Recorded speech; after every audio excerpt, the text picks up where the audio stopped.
Welcome everybody to Flight Simulator 2024 San Francisco VR.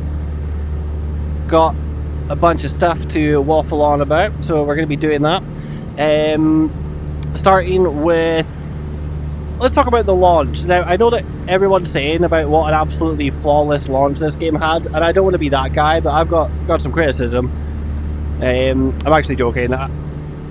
The online freak out, let's talk about that. Like, could everyone just relax for a fucking minute? Oh my god. Like, you know, we're used to this. Game development is obviously hard, particularly when it comes to such insanely ambitious stuff. And just give them a minute.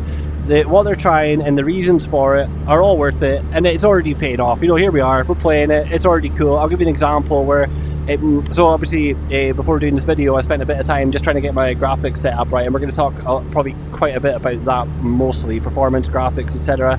And I went to Inverness, a city in Scotland, and it has the actual bridge. I couldn't believe it. So I've always been impressed, even from Flight Simulator 2005, when it actually had the Keswick, the Keswick Bridge, or a bridge representing the Keswick Bridge in it. And this one, it has the actual fucking bridge. I couldn't believe it. I was like, that's the actual Keswick Bridge, fully modelled, and it looks really good. So that's cool. This whole streaming deal, I don't want the games to take up 8 billion gigs. I'm not going to fly literally everywhere in the world, as much as I try. But yeah, so there's that. The direction they're going, a little bit of a hiccup there, but it's fine. You know, give them some time, they'll sort it out. Already, here we are playing it. Now, let's move into graphics. So my computer specs, first of all, I think that's pretty, in fact, no. So let's consider that while I'm doing this video, I'm not only playing the game. The best way I've found to record it is to use Oculus Mirror, which requires you to basically stream the headset back to the computer, and then I'm recording the game as well. So that's two things that are adding an extra tax onto my gameplay here.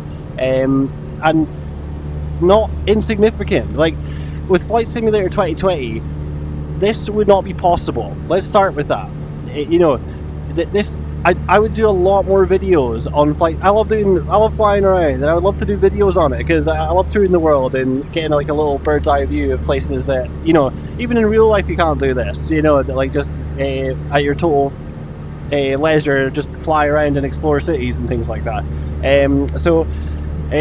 Yeah, already I'm amazed that I'm sitting here not just playing in San Francisco with some pretty acceptable graphics given my computer specs and frame rate, but I'm also recording it and streaming using Oculus Mirror. So that's probably the biggest thing I could say. My specs are a NVIDIA 37E Ti and 12th gen Intel i7, the 12700K, and so not the best computer in the world, but good. And I suppose that a lot of what I've got to say here needs to take into consideration that DLSS is a big factor. So NVIDIA cards with DLSS certainly have a massive upper hand, and I would say that if you don't have that, who knows. But so we'll talk about the specs that I've got set up specifically. My aim is always prioritizing frame rate, so I don't care if it looks a bit shitty in the distance or whatever. This is what I like doing. I like the stuff that I'm up close to look pretty good, and I try and balance that. You know, it looks alright in the distance, it's fine. Yeah, so I try and get the graphics set up in that kind of way. So I sacrifice tons of stuff, but honestly, like, you know, you look in the distance there, you can see it's not generating buildings for that far. I don't care. Like, the fact that I can fly around here and it looks so good up close is so fucking cool, dude.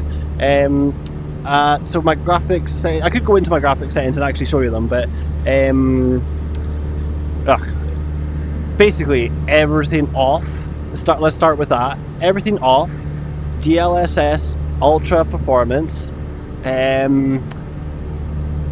textures high, buildings high. Trees, I wish you could turn trees off. Everything like that I turn to low. It's like I just don't care about stuff like that.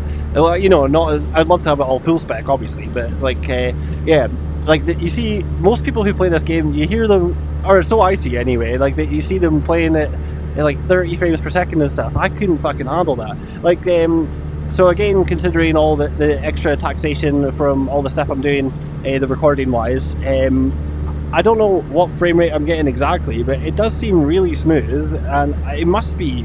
I'm recording at 60. I aim for 80, and I don't know.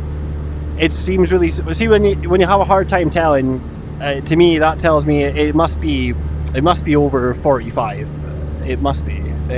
But yeah, I'm using reprojection for the first time. Actually, I've never turned that on because I didn't really understand it. But I've got that on just now. Maybe that is helping. I don't know. Maybe just the fact that I've never used that before is contributing here. But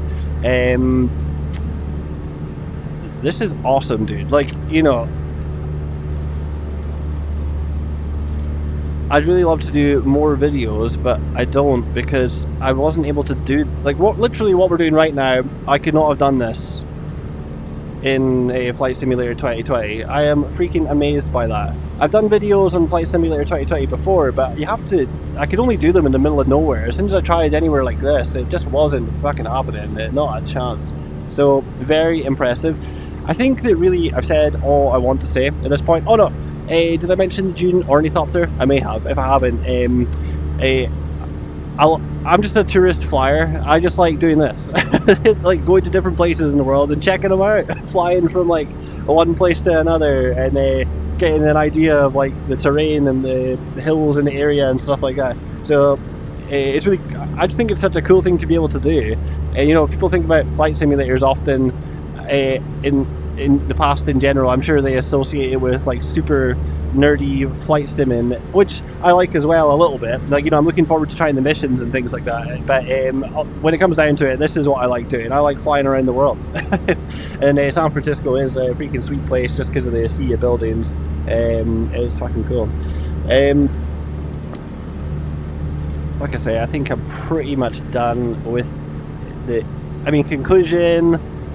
This is freaking cool. Not that Flight Simulator wasn't. It's a big jump up to me. Like this, I can't believe that I'm playing it and recording it. So you might see some more videos, checking out some places. You know, when you're doing videos, obviously you want it to be looking better and stuff like that. But just to be able to, you gotta accept the limits, and to be able to play this game on the current settings that I've got it set up as, I am dead chuffed. I think this is really fucking awesome. This looks great. Yeah, so we'll do a little fly around the Golden Gate Bridge, and then I think we'll call it a day for the video there. I've also got my flight sticks, which I only just got less than a month ago. Yeah, the Logitech Hotas G... what is it, 56X. Anyway, that's pretty fun too, so that's adding a super big novelty to this. I've been hyped for this game coming out for ages, because I was really hoping that it would come with a decent performance boost. Oh yeah, the menus and things like that, the fact that the world in the menu is really just the world in the game, the transition between like from the game to the main menu, it's such, I can't understate enough.